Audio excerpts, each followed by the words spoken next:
తెలంగాణ ఆడపడుచులందరికీ పేరు పేరున నమస్కారాలతోటి 9వ తారీఖు అనగా రేపు 3 గంటలకు సికింద్రాబాద్లోని పెరేడ్ గ్రౌండ్లో మహిళా సదస్సు నిర్వహిస్తున్న సందర్భంగా మిమ్మల్ని అందరినీ మనస్ఫూర్తిగా స్వాగతిస్తున్నాం, ఆహ్వానిస్తున్నాం. మరి రేపు ప్రతి మండలానికి 553 మండలాలకు గాను మండల సమైక్యలకు ఆర్టీసీ శాఖ ద్వారా గౌరవ ముఖ్యమంత్రి రేవంత్ రెడ్డి గారి చేతుల మీదుగా ఆర్టీసీ శాఖ మాత్యులు గౌరవ పొన్నం ప్రభాకర్ గౌడ్ గారి అధ్యక్షతన 553 బస్సులను మీకు అందజేస్తున్న సందర్భంగా ప్రతి ఒక్క గ్రామ మండల జిల్లా సమైక్య సభ్యురాళ్ళు ఈ కార్యక్రమంలో పాల్గొని బస్సులకు ఓనర్లు అయ్యే విధంగా ఇచ్చేటువంటి జీవోలో పాల్గొనాల్సిందిగా కోరుతా ఉన్నాను. అదే కాకుండా మరి ప్రతి సంవత్సరం మీకు ఇస్తున్నటువంటి 5 లక్షల వరకు వడ్డీ లేని రుణాల వడ్డీ డబ్బులను కూడా 500 కోట్ల రూపాయల చెక్కును గౌరవ ముఖ్యమంత్రి రేవంత్ రెడ్డి గారు, గౌరవ ఉప ముఖ్యమంత్రి బట్టి విక్రమార్క గారు,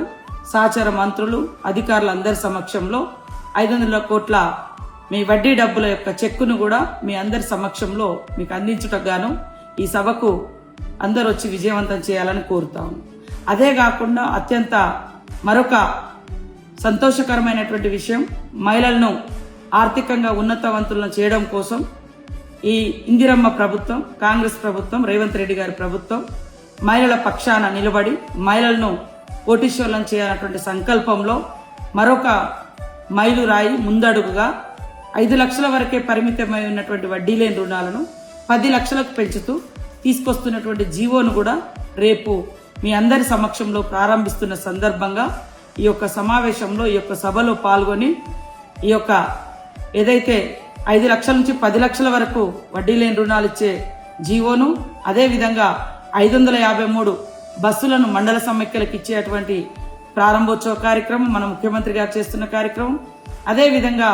500 కోట్ల రూపాయల వడ్డీ డబ్బులను కూడా ఇచ్చేటువంటి ఆర్థిక శాఖ నుంచి ఉప ముఖ్యమంత్రి గారు, మరి ముఖ్యమంత్రి రేవంత్ రెడ్డి గారు, ఇతర సహచర మంత్రులందరూ కూడా పాల్గొనేటువంటి ఈ సభలో మా మండల సమైక్య, జిల్లా సమైక్య, గ్రామ సమైక్య సభ్యులందరూ పాల్గొని విజయవంతం చేసి ఈ విజయాలను మీ సొంతం చేసుకోవాల్సిందిగా పేరు పేరున కోరుకుంటూ మీ సీతక్క. అందరికీ నమస్కారం.